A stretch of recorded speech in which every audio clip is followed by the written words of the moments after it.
Good morning class. সবাই কেমন আছো? ভালো আছো?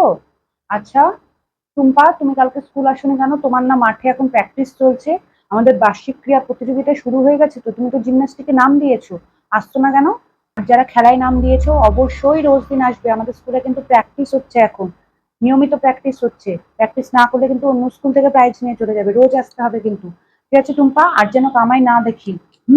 আমি কিন্তু খুব রেগে গেছি কামাই করেছো বলে। ঠিক আছে।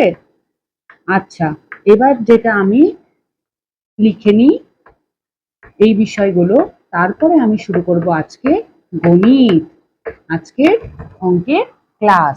আজকে আমরা একটা, এই যে তোমরা এই জিনিসটা দেখেছো, যখন তোমরা খেলায় নাম দাও এই জিনিসটা দেখেছো কি তোমরা? এখানে লেখা থাকে 1 2 3।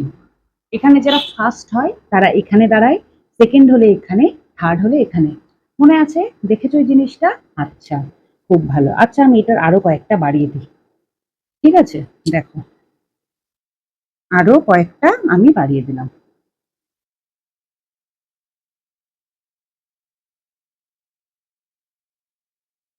ঠিক আছে, বাড়িয়ে দিয়েছি। এবার দেখো, এখানটায় আমি লিখছি হচ্ছে শূন্য। ঠিক আছে, শূন্য লিখেছি। শূন্য আর ইংরেজি জিরো একই রকম দেখতে, তাই তো? আচ্ছা, এটা যদি শূন্য হয় এখানে আমি লিখি 1 2 3 4 5 6 7 8 9। এখানে আর এখানে আসছে না, তাই এইভাবে লিখে দিলাম। আচ্ছা, এটা যদি জিরো হয় তাহলে এখানে লিখবো 1 2 3 4 5 6 7 8 9। এটাকে একটু ছোট করে দিই, তাহলে এখানে এটা হবে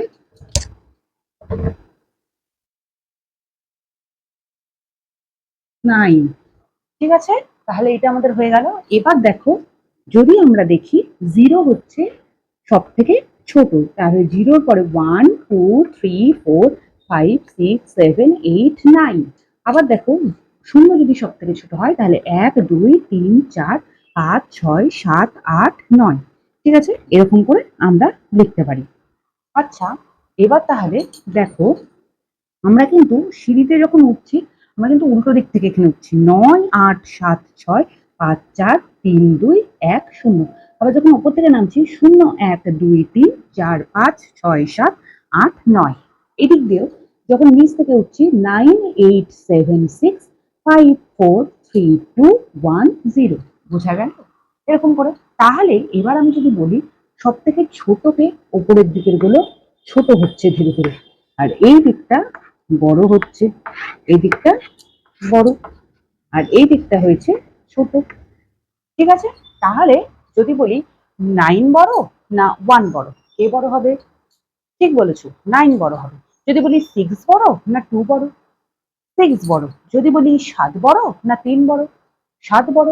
ঠিক আছে, তাহলে এবার দেখো পরপর আমরা তাহলে শিখে গেলাম 0 1 2 3 4 5 6 7 8 9।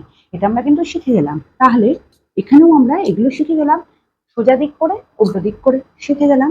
এবার তাহলে আমি এটা মুছে দিই। বলতো, যদি এখানে লিখি 2 ড্যাশ 4, এখানে কি বসবে? 2 এর পরে কি হয়? 3।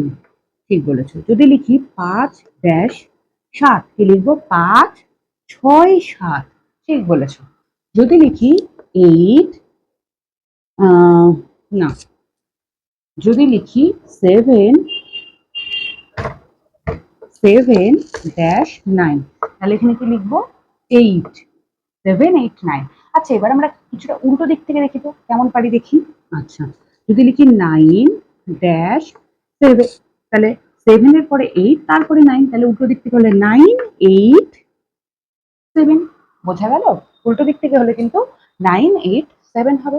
আবার উল্টো দিক থেকে দেখি, ধরো লিখলাম 3 ড্যাশ 1, কি হবে? 1 এর পরে কি হয়? 2, তারপরে হয় 3, তাহলে উল্টো দিক থেকে হবে 3 2 1। ভেরি গুড, এই তো শিখে গেছো। আচ্ছা, এবার আর একটা জিনিস দেখি।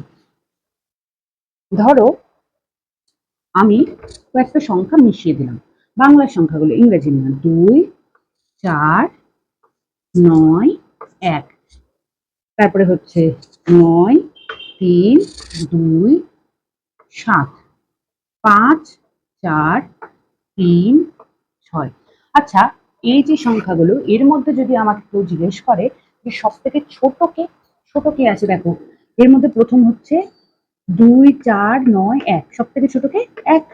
কারণ 1-এর পরে 2, তারপরে 3, তারপরে 4, 5, 6, 7, 8, 9। 9 অনেক পরে, সব থেকে আগে হচ্ছে 1। তাই 1 হচ্ছে সব থেকে ছোট। এবার এইগুলোর মধ্যে যদি বলে সব থেকে বড় কে, দেখো 2 ছোট, 3 ছোট, 4, 5, 6, 7, 8, 9। 9 সব থেকে বড়। বুঝতে পারলে?